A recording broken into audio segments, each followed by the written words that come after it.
मोमोस वाला की मेहनत, एक प्रेरक कहानी। संघर्ष की शुरुआत शहर की भीड़भाड़ वाली गलियों में, जहां हर कोई अपनी जिंदगी की दौड़ में व्यस्त था। वहीं एक छोटा सा मोमो स्टॉल लगाने वाला लड़का राहुल हर दिन अपनी रोजी रोटी कमाने के लिए कड़ी मेहनत करता था। वह एक गरीब परिवार से था और उसके पिता की बीमारी के कारण घर की सारी जिम्मेदारी उसी पर आ गई थी।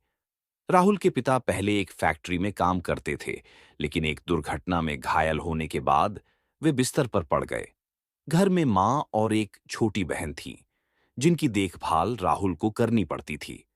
उसने पढ़ाई बीच में ही छोड़ दी और अपने परिवार के लिए पैसे कमाने का फैसला किया। कई दिनों तक काम की तलाश करने के बाद राहुल ने सड़क किनारे एक छोटा सा मोमो स्टॉल लगाने का निर्णय लिया। उसने अपनी बचत और कुछ दोस्तों से उधार लेकर एक छोटी सी रेहड़ी खरीदी और खुद से मोमो बनाना सीखा। वह सुबह सुबह उठकर ताजे मोमो बनाता और शाम को स्टॉल लगाकर बेचता। मेहनत और संघर्ष। राहुल के मोमो शुरुआत में ज्यादा नहीं बिकते थे।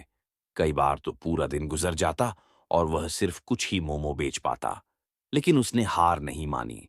उसने मोमो के स्वाद को बेहतर बनाने के लिए नए नए तरीकों को अपनाना शुरू किया।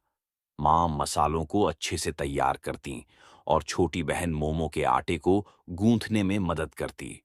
इस तरह उनका पूरा परिवार इस छोटे से काम में जुड़ गया। धीरे धीरे उसकी मेहनत रंग लाने लगी। उसके मोमो का स्वाद लोगों को पसंद आने लगा और ग्राहक भी बढ़ने लगे। अब उसके पास नियमित ग्राहक थे, जो खास तौर पर उसके मोमो खाने आते। ईर्ष्या और बाधाएं।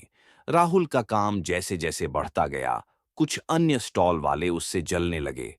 उन्होंने कई बार उसकी रेहड़ी गिरा दी, उसके सामान में गड़बड़ी की और ग्राहकों को भड़काने की कोशिश की।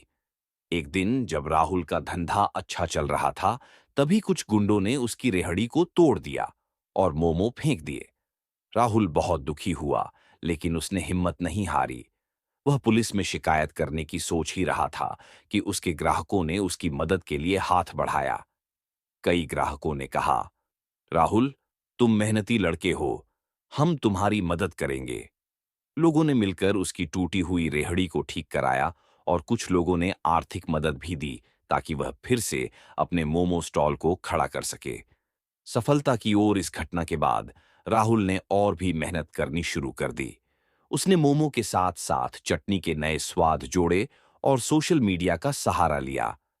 उसके मोमो की चर्चा अब पूरे शहर में होने लगी। एक दिन एक बड़ा रेस्तरां मालिक श्री कुमार उसके स्टॉल पर आए और उसके मोमो खाकर बहुत प्रभावित हुए। उन्होंने राहुल को अपने रेस्तरां में काम करने का प्रस्ताव दिया, लेकिन राहुल ने मना कर दिया। उसने कहा, मैं अपना खुद का ब्रांड बनाना चाहता हूं। मैं छोटे से शुरू हुआ हूं, लेकिन एक दिन मेरा खुद का बड़ा रेस्टोरेंट होगा। ये सुनकर श्री कुमार ने उसकी सोच की सराहना की और उसे अपने मोमो ब्रांड को बड़ा करने में मदद की। सपनों की उड़ान। राहुल ने अपनी बचत और कुछ निवेश की मदद से एक छोटी सी दुकान खोली। वहां उसने मोमो के अलग अलग फ्लेवर लाने शुरू किए। पनीर मोमो, तंदूरी मोमो, चॉकलेट मोमो और भी बहुत कुछ। धीरे धीरे उसकी दुकान चल पड़ी और उसके पास ग्राहकों की लंबी लाइन लगने लगी। अब वह सिर्फ एक मोमो बेचने वाला नहीं था, बल्कि एक सफल बिजनेसमैन बन चुका था। कुछ सालों बाद राहुल ने अपनी खुद की मोमो की चेन खोल ली, राहुल के मोमो। जो कभी सड़क किनारे मोमो बेचता था, वह अब शहर के सबसे लोकप्रिय रेस्तरां का मालिक बन गया था। सीख, moral of the story. Rahul की कहानी हमें यह सिखाती है कि धैर्य से कुछ भी संभव है। 2, बाधाएं आएंगी, लेकिन हार नहीं माननी चाहिए। 3, अगर इरादे मजबूत हों तो सफलता जरूर मिलेगी। अगर आपके पास भी कोई सपना है, तो उसे पूरा करने के लिए मेहनत करें, क्योंकि सपने वही सच होते हैं जो मेहनत की आग में तपते हैं। अगर आपको यह कहानी पसंद आई तो इसे लाइक करें, शेयर करें और हमारे चैनल को सब्सक्राइब